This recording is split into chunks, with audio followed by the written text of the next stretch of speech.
Hi guys. So if you want to cancel Canva for work, I will show you how. Okay, but I suggest that you cancel it 2 days before the free trial ends. Okay, don't cancel it immediately. Just use it until about 28 days, and then just cancel 2 days before the free trial ends. Okay, so I'll show you how. All right. So now you can see here the URL is canva.com design slash DAC blah blah. Okay, so just delete that. Okay, and just type canva.com. Okay, so it will redirect you to this page where you are logged in. So we need to see your profile here.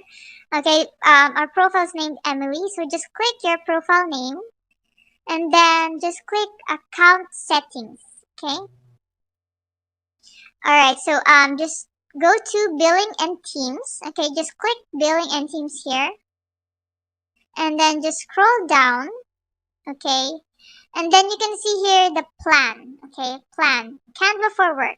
Okay, so you can change this or you can cancel. Okay, so right now our billing is $12.95 per month. So we can change that. So just click change. If you want to get a bigger discount, okay, if you want to pay for the um yearly plan, okay, it's $9.95 per month and it's cost $119.40 per year. Okay, if you want to get a cheaper discount, you can do that, or you can do monthly. Okay, I'm just showing you, but I'll show you how to cancel. So if you want to cancel, just click here, cancel, and then just click cancel my subscription. Okay.